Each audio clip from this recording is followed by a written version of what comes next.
पहले एक काम करा जाए, हीरो मोटोकॉर्प से शुरुआत करी जाए। हीरो मोटोकॉर्प का चार्ट मानस आप रेडी रखना, मैं आता हूं आपके पास। हर्षदा, नंबर्स कैसे लगे? नतीजे काफ़ी ज़ोरदार रहे हैं आशीष। यहाँ पर हर पैमाने पर दरअसल कंपनी ने डिलीवर किया है। मुनाफा 51% बढ़कर आया है। 1015 करोड़ का अनुमान था, 1073 करोड़ का फिगर कंपनी ने डिलीवर किया। 21% तक की ग्रोथ कंपनी के रेवेन्यू में देखने को मिली है। 9724 करोड़ का ये कंपनी ने डिलीवर किया है। 9555 करोड़ का अनुमान था। इबिट्टा लेवल पर 47% से ज़्यादा की ग्रोथ है। 1362 करोड़ का इबिट्टा 1319 करोड़ के अनुमान के सामने। मार्जिन उम्मीद थी बढ़ेंगे, 13.7% के आसपास आएंगे। 14% के मार्जिन कंपनी ने डिलीवर किए हैं। तो हर दरअसल जो नंबर है उम्मीद से बेहतर दिखाई दिया है कंपनी की तरफ से। एक स्पेशल डिविडेंड 25 रुपए प्रति शेयर का, इंटरिम डिविडेंड 75 रुपए प्रति शेयर का, ये भी दरअसल कंपनी ने अनाउंस किया है। कंपनी ये भी मेंशन करती है कि अगले 2 सालों में ग्लोबल पार्ट सेंटर कंपनी खोलेगी आंध्र प्रदेश में, और वहां पर दरअसल करीब करीब 600 करोड़ तक का इन्वेस्टमेंट आता हुआ दिखाई देगा। ये स्टॉक आज जरूर रहेगा रेडार पर। अब ब्रोकरेज जो कह रही हैं वो आपकी स्क्रीन पे सारे के सारे लक्ष्य, 2 नीचे के 2 ऊपर के, मिला जुला रुझान बड़ी। लेकिन ये स्टॉक ने बहुत अच्छे मूव डिलीवर करे। 1 साल का चार्ट खोलिएगा, बढ़िया कैचअप प्ले करता हुआ नजर आया अपने दोनों पीयर सेट 2 व्हीलर कंपनीज के साथ, और नंबर्स से कोई कंप्लेंट नहीं है। खासतौर पे मार्जिन्स देखती है स्ट्रीट बहुत पैनी नजर से ऑटो कंपनीज के, एक्सपेक्टेशन से बेहतर ही परफॉर्मेंस वहां पे डिलीवर करा है। पर गाबा सर 4900 पे ऊपर खड़ा हुआ स्टॉक, सॉरी मानस के पास जाना है। मानस 4900 के ऊपर खड़ा हुआ स्टॉक, बढ़िया मोमेंटम, तेजी करने का मन? देखिए, तेजी करने का मन तो अभी भी है, क्योंकि जिस तरह के पैटर्न्स वीकली और मंथली चार्ट पे दिख रहे हैं उसको देख के तो लग रहा है कि शायद ये सबसे पहले तो 5600 रुपए के आसपास जाएगा, 5600 के आसपास जाएगा। शायद हमें 6000 के स्तर भी आने वाले 3 से 6 महीने में देखने को मिले। तो एक स्ट्रॉन्ग स्ट्रक्चर है, तो बिल्कुल खरीदारी करने की राय रहेगी। 4800 का आपको स्टॉप लॉस लगाना है, ऊपर की तरफ कम से कम 5120 के टारगेट सेट करना। ओके। अच्छा, एक्चुअली इसमें ना एक चीज़ आपको याद होगी, 2 साल पहले जब वो आईटी वाला पूरा मामला आया था, वहाँ पे ये स्टॉक मेरे ख्याल से गिर के तब आ गया था, करीब करीब 2200 रुपये पे आ गया था, 2200-2500 पे। इनफैक्ट ये एक केस स्टडी है हीरो मोटोकॉर्प, इसका 2017 का हाई था 3600 रुपये। उसके बाद वहाँ से ऑब्वियसली गिर के इसने करीब करीब 2200-2400, 6 साल की एक बेयर मार्केट देखी इसने, इंक्लूडिंग कोविड इन बिटवीन। उसके बाद उसने उस लेवल को क्रॉस किया, उसके बाद रुका नहीं वहाँ से, और उसके बाद एक शानदार मूव आया इसमें। और एक समय था ये स्टॉक सिर्फ लोग डिविडेंड के लिए लेते थे, लेकिन अब ग्रोथ के लिए भी ले रहे हैं। मेरे ख्याल से बहुत अगेन वर्टिकल रन आया, लेकिन फिर भी आई थिंक इन नंबर्स पे चलना चाहिए स्टॉक। नंबर्स पे चलना चाहिए। मानस को टेक्निकली भी साउंड लग रहा है, तो फिर इसको रखिए रडार पे आज तेजी की तरफ। नंबर्स के लिए तो थम्स अप था। दूसरा निफ्टी का नंबर ONGC। कविता जी, आप चार्ट रेडी रखना, जिस तरह का बिल्डअप वगैरह हुआ है आप देख के रखना क्या करना है इस पे। हर्षदा, रिजल्ट्स कैसे लगे? ONGC के केस में आशीष, अगर आप देखें यहाँ पर परफॉर्मेंस जो है थोड़ा सा फीका आपको नजर आएगा। कंपनी ने प्रॉफिटेबिलिटी के लिहाज से 9535 करोड़ का फिगर डिलीवर किया है। ये घटा है, ये 10,000 नहीं है, ये 10,000 से घटकर 9536 के आसपास आता हुआ दिखाई दे रहा है। और करीब 6.5% तक की गिरावट है। रेवेन्यू में भी हम देख रहे हैं करीब फ्लैटिश रेवेन्यू है, 34,788 करोड़ के आसपास।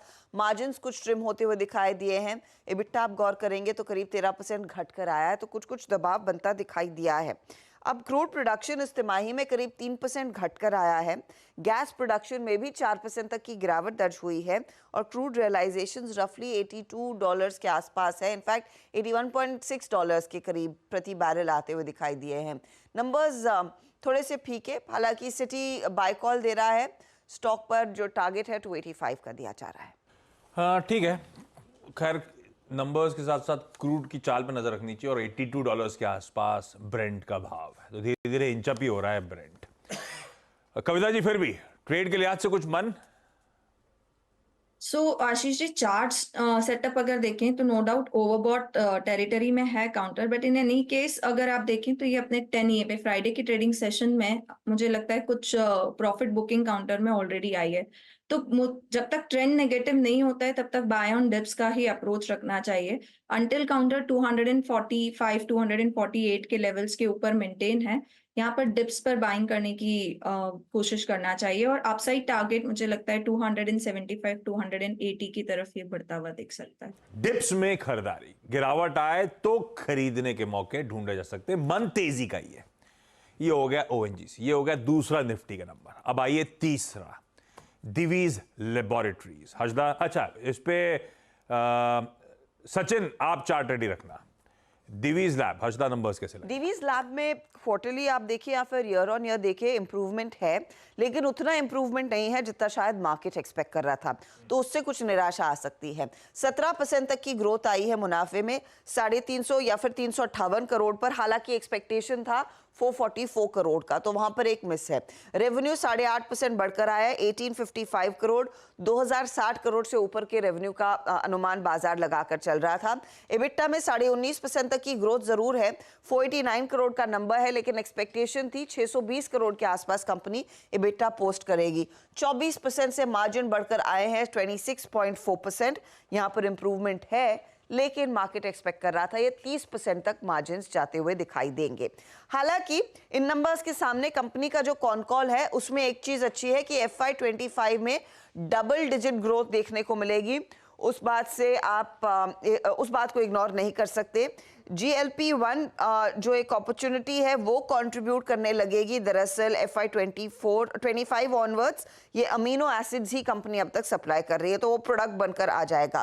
कस्टम सिंथेसिस में 2 लार्ज प्रोडक्ट्स इनके हाथ बिग फार्मा कंपनियों के साथ लगे हैं। रेड सी डिसरप्शन का कुछ इम्पैक्ट आता हुआ दिखाई दे सकता है, लेकिन कंपनी के लिए इंडिया और यूरोपियन यूनियन के फार्मा मार्केट्स जो हैं वहां पर क्लियरली ज्यादा बेस शिफ्ट होता हुआ दिखाई दे रहा है चाइनीज प्लेयर्स को छोड़कर, तो उसका फायदा कंपनी के हाथ लग जरूर सकता है। वैसे कमेंट्री इनकी अच्छी है, लेकिन नंबर्स उतने ज्यादा बेहतर नहीं है जितना शायद मार्केट एक्सपेक्ट कर रहा था। तो रिजल्ट्स तो गड़बड़ा गए, मार्जिन्स एक्सपैंड हुए बढ़िया, लेकिन एक्सपेक्टेशन से म्यूटेड परफॉर्मेंस, एक्सपेक्टेशन से ठंडा परफॉर्मेंस, पर होप्स सब क्लिंग ऑन करती हुई मैनेजमेंट ये कह रहा है FY25 में तस्वीर शायद सुधरे, ग्रोथ वापस पटरी पे लौटे। सचिन, ऐसे में कोई ट्रेड वेड लोगे क्या, और ट्रेड लोगे तो किस डायरेक्शन में? आशीष जी, यहाँ पर अगर हम स्ट्रक्चर देखें तो थोड़ा सा साइडवेज ही नजर आ रहा है। इनफैक्ट 3750 से लेके 3550 आई थिंक इसी पर्टिकुलर जोन में थोड़ा सा और टाइम स्पेंड कर सकता है। जिस तरीके से इसके शॉर्ट टर्म एवरेजेस 5 and 20 के नीचे की एक चाल बन रही है, तो मुझे लग रहा है थोड़ी सी डिक्लाइन हो सकती है, बट डिमांड जोन काफी इंटरेस्टिंग है 3550 एंड 3600 के आसपास, तो मुझे लग रहा है बाय ऑन डिक्लाइन की रणनीति यहाँ पर कंटिन्यू हो सकती है। बट मुझे लग रहा है एक कंफर्मेशन के बाद ही तेजी करनी चाहिए, एंड मेजर जो अग्रेसिव लॉन्ग पोजीशन बिल्टअप करने हैं वो लगभग मुझे लग रहा है 3750 के ब्रेकआउट के बाद इनिशिएट किए जा सकते हैं। Major structure on the bullish side यहाँ पर वेल डिफाइंड है, वेल इंटैक्ट है। एक राइजिंग चैनल फॉर्मेशन का सपोर्ट बेस भी लगभग अराउंड 3550 के आसपास बेस्ड है, तो मुझे लग रहा है डिक्लाइंस अगर मिलते हैं तो आई थिंक एक अच्छा डिमांड जोन होगा, एंड वहां पर मुझे लग रहा है खरीदारी की जा सकती है। ये है भाई साहब दिवीज लेबोरेटरीज। जैसे ओएनजीसी की बात हुई थी बाय ऑन डिप्स की, वैसी दिवीज लेबोरेटरीज भी बाय ऑन डिप्स का काउंटर है। हीरो मोटोकॉर्प में शायद अच्छे मूव मोमेंटम कंटिन्यू, तो वहां पे तो सीधे सीधे खरीदारी करने का कॉल। ये हो गए निफ्टी के तीनों नंबर्स। अब आइए वायदा के रिजल्ट्स पे, और इनफैक्ट लंबी लिस्ट है वायदा के स्टॉक्स की जिन पर रिएक्ट करना है। टाटा पावर, एक काम करें, आज बिग स्टॉक्स में हजदा सिंगल आउट करा था अनुज ने पीआई इंडस्ट्रीज और ऑरबिंदो फार्मा, ये कहते हुए नंबर्स वाकई अच्छे हैं। ये दोनों नंबर्स कैसे, सतपुर साहब दोनों के चार्ट टटोल के रखना, पीआई इंडस्ट्रीज और ऑरबिंदो फार्मा। आता हूं आपके पास, और नहीं ऑरबिंदो तो जरूरत है ही नहीं, आपने तो ट्रेड दे रखा है, पीआई देख लेना आप। हजदा नंबर्स कैसे? और फार्मा पहले मैं आपके सामने पेश कर देती हूँ। मुनाफे में हमने देखा है 90% से ज़्यादा की ग्रोथ है। 936 करोड़ का कंपनी ने मुनाफा डिलीवर किया, 872 करोड़ के 827 करोड़ के अनुमान के सामने। रेवेन्यू 14.5% बढ़कर आए हैं 7352 करोड़ पर। यहाँ पर एक्सपेक्टेशन ऑफकोर्स 7427 करोड़ का था, लेकिन अच्छा परफॉर्मेंस देखने को मिला है। इबिटा लेवल पर आप ध्यान दीजिएगा, नियरली 68% तक की ग्रोथ इबिटा में देखने को मिली है। 1601 करोड़ का ये फिगर है, 1547 करोड़ का अनुमान था, तो प्रॉफिट और EBITDA दोनों उम्मीद से काफी बेहतर है। मार्जिन्स बढ़कर 15% से बढ़कर नियरली 22% पर आए हैं। अनुमान था बढ़ेंगे, लेकिन 20-21% तक का एक्सपेक्टेशन था, उससे 2% ज्यादा डिलीवर हुआ है और ये इनफैक्ट हाईएस्ट एवर क्वार्टर आया है मार्जिन्स के लिहाज से Q4 FY21 के बाद। तो आप देखिए मल्टी क्वार्टर हाई पर मार्जिन्स कंपनी ने डिलीवर किए हैं। परफॉर्मेंस यूएस का बेहतर हो रहा है, 29% तक की ग्रोथ यूएस फॉर्मुलेशन से आती हुई दिखाई दे रही है, तो क्लियरली उसका फायदा यूएस मार्केट्स रिकॉर्ड हाइस पर है। कंपनी कह रही है रेवेन्यू इन लाइन है, स्पेशली यूरोप और ARV API बिजनेस थोड़ा सा स्लगिश होता हुआ दिखाई दिया है। यूरोप बिजनेस में सिर्फ 1.5% तक की ग्रोथ है। ग्रोथ मार्केट्स अगर आप देखेंगे 25% बढ़ते हुए दिखाई दे रहे हैं। ARV और API में आप गौर करें तो ARV 28% घटा है दोनों क्वार्टर ऑन क्वार्टर और year on year. API business में सिर्फ 7% तक की ग्रोथ देखने को मिली है, लेकिन नतीजे बहुत ही बढ़िया हैं। दूसरी तरफ आप PI इंडस्ट्रीज पर गौर करिए, मुनाफे में करीब 27.5% तक की वृद्धि है। 448 करोड़ के आसपास का मुनाफा कंपनी ने डिलीवर किया है। 18% की ग्रोथ कंपनी ने रेवेन्यू में दिखाई है, ये नियरली 1900 करोड़ पर आया है। आप EBITDA लेवल पर देखेंगे तो 33% का इजाफा कंपनी ने डिलीवर किया है, 554 करोड़ का वो फिगर है और यहाँ पर भी मार्जिन्स आप देखिए क्या बढ़िया एक्सपैंड होते हुए 25.5% के आसपास के मार्जिन्स 29% पर आते हुए दिखाई दिए हैं, तो खासा इंप्रूवमेंट देखने को मिला है। ऑपरेटिंग लीवरेज का फायदा है, फेवरेबल प्रोडक्ट मिक्स का फायदा है, इसीलिए देखने को मिला है और एक वन टाइम इंपैक्ट रिकवरी भी हुई थी कुछ थेफ्ट मटेरियल की, तो उसका भी कुछ फायदा मिला है। इंटरनल्स में एग्री केमिकल बिजनेस के जो एक्सपोर्ट्स है 13% बढ़े हैं, वो दरअसल कंट्रीब्यूट कर रहा है कंपनी के लिए। बढ़िया नंबर्स, दोनों बढ़िया नंबर्स जिनको हमने बिग स्टॉक्स में भी डिस्कस किया था। खैर औरबिंदो फार्मा तो सतपुते साहब का आज का प्रेफर्ड पिक ऑलरेडी है। वायदा के जो 11 स्टॉक्स कंटिन्यू हो रहे हैं बैन में, उनमें से एक है। एक अपफ्रंट अपडेट ही दे देता हूं, जी एंटरटेनमेंट बैन में वापस लौटता हुआ नाल्को नेशनल एल्यूमिनियम बाहर चला गया है। सतपुते साहब के औरबिंदो फार्मा की ट्रेड दिखा दीजिएगा स्क्रीन पे। लेकिन सतपुते साहब PI इंडस्ट्रीज नंबर्स वाकई स्ट्रॉन्ग। आशीष जी देखिए PI इंडस्ट्रीज ये भी लिस्ट में था सुबह, लेकिन कोई तो भी एक दिन आता तो औरबिंदो से बात की। लेकिन PI का अगर आप चार्ट देखें या इवन FNO का डेटा भी देखे तो यहाँ पे ओपन इंटरेस्ट बेस जंप था 15% and price was up by रफली अबाउट 0.7%।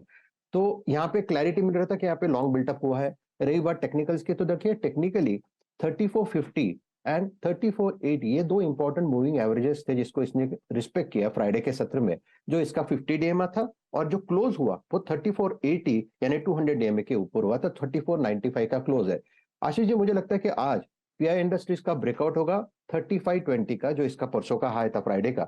जैसे ही 3520 निकालेगा कम से कम 200 पॉइंट का जंप है यहाँ पे, तो इससे clear cut by for me. Stop loss जो मेंटेन करना है वो रहेगा 3450 का। क्लियर कट बाय है। बिग स्टॉक्स में ब्यूटीफुली चर्चा भी हो चुकी है। रखिए इन दोनों स्टॉक्स रडार पे और इसके अलावा हर्षदा वायदा के कौन कौन से नंबर्स? कई कंपनियां हैं जिस पर आपने ध्यान देना है। पहले तो टाटा पावर रडार पर रखेंगे, जहां पर हमने देखा है कंपनी ने मुनाफे में करीब 2% तक की ग्रोथ दिखाई है। 1076 करोड़ का ये फिगर है।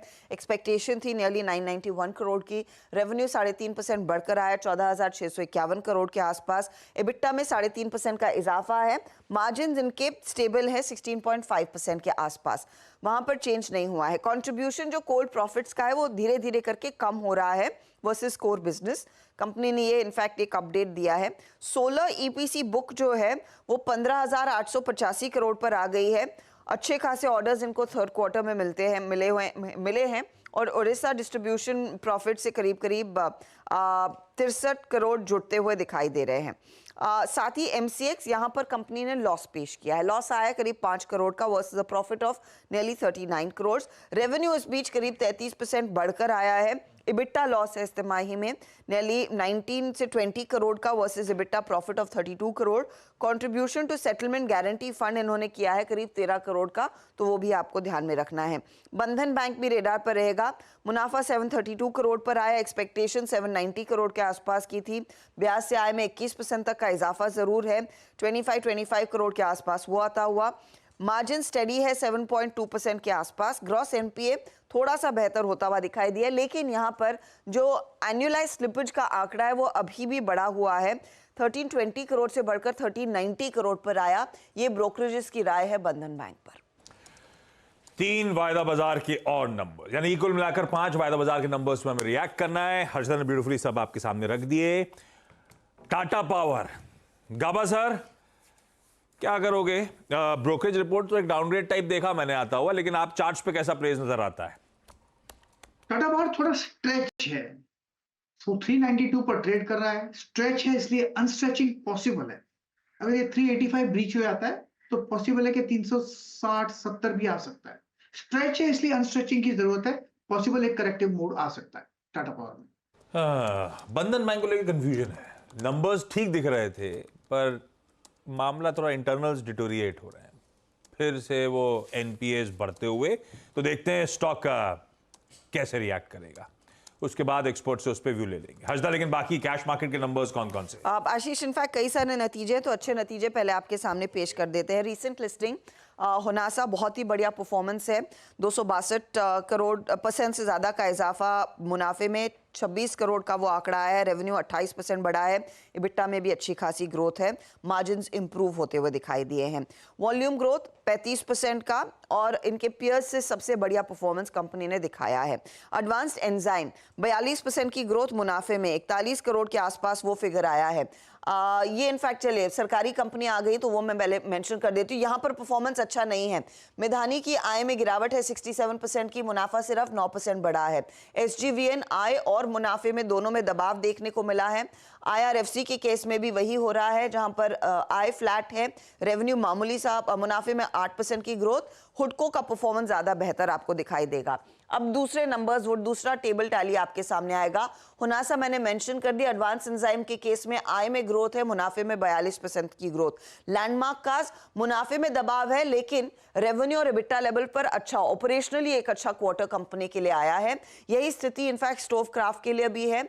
आय में बढ़त देखने को मिली है, मुनाफा थोड़ा सा प्रेशर में है, लेकिन इबिट्टा में ग्रोथ और मार्जिन्स में इंप्रूवमेंट है। आइनॉक्स विंड मुनाफे में आई है तो परफॉर्मेंस अच्छा। मुथूट फाइनेंस का भी परफॉर्मेंस दरअसल इस क्वार्टर में कुछ बेहतर ही दिखाई दे रहा है। जिन कंपनियों ने निराश किया है, लॉस आया अंबर एंटरप्राइजेस का 51 लाख का, रेवेन्यू में दबाव है।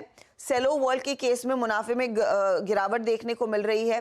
कैपिस एक्टिववेयर हाईली टॉक्ड अबाउट स्टॉक, मुनाफे में 48% की गिरावट है, रेवेन्यू फ्लैट है। श्री रेणुका ने लॉस दिखाया है और साथ ही साथ रेवेन्यू में भी कुछ प्रेशर आता हुआ। लॉस बजाज हेल्थ केयर के केस में है, लॉस आइनॉक्स ग्रीन के केस में है और जुबलेंट इंडस्ट्री के केस में है। ये सभी कंपनियां दरअसल मुनाफे से इस क्वार्टर में थोड़ा सा लॉस दिखा रही हैं।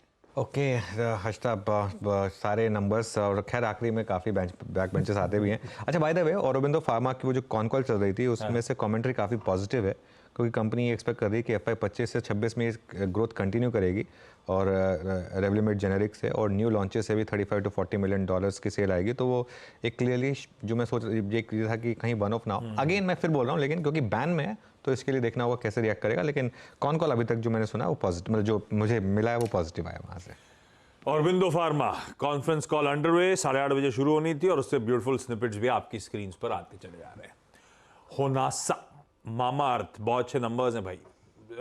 आगे बातचीत करूंगा पहले उनके बारे में, लेकिन हर्षदा से बाकी के सारे स्टॉक्स की न्यूज जानने हैं। हर्षदा, बाकी क्या कह रहा? आज फिर पेटीएम पर नजरें रहेंगी आशीष, क्योंकि एक के बाद एक कई सारी डेवलपमेंट। अच्छा, लेटेस्ट डेवलपमेंट ये है, कंपनी बेसिकली अपनी कंप्लायंस और रेगुलेटरी मैटर्स को और मजबूत करना चाहती है, इसीलिए उन्होंने कमेटी गठित की है। और कमेटी में जो लोग जुड़ रहे हैं उनमें शामिल है पूर्व सेबी चेयरमैन M दामोदरन, ये चेयर होंगे इस कमेटी के, एडवाइजरी कमेटी जो गठित की गई है।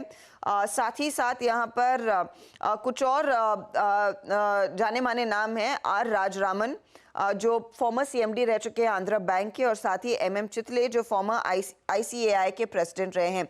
तो इनके अंडर दरअसल अब देखना होगा वो कंप्लायंस कितनी और मजबूत होती हुई दिखाई देती है। कंपनी उसी पर अब फोकस करेगी। डॉक्टर रेड्डीज के लिए एक बहुत बढ़िया डेवलपमेंट है। इनकी एक यूनिट है FTO 3, वहां पर वॉलंटरी एक्शन इनिशिएटेड अप्रूवल मिल चुका है। इंस्पेक्शन डेट्स अक्टूबर की थी जब EIR मिला था, 10 ऑब्जर्वेशंस उभर कर आए थे। अब यहाँ पर VAI के मद्देनजर कंपनी जल्द ही जब वो क्लियरेंसेस मिल जाएगी, की प्रोडक्ट्स लॉन्च करती हुई दिखाई देगी, जो रफली 30% कंपनी के यूएस रेवेन्यूज को कंट्रीब्यूट करेगा। लगभग 100 प्रोडक्ट्स इस पर्टिकुलर यूनिट में बनते हैं और जिसमें एंटीबायोटिक्स बनती है, नेक्सियम एक जो प्रोमिनेंट इनका प्रोडक्ट है, एक HIV ड्रग है, एक BP की दवा है। तो ये इनफैक्ट एक बड़ी राहत की खबर है डॉक्टर रेड्डीज के लिए। ओके, इस बीच रडार पर रखिएगा वैसे राणे ग्रुप को। राणे ग्रुप ने दरअसल एक मेजर रिस्ट्रक्चरिंग एक्सरसाइज अनाउंस कर दी है। मैं वही देख रहा था।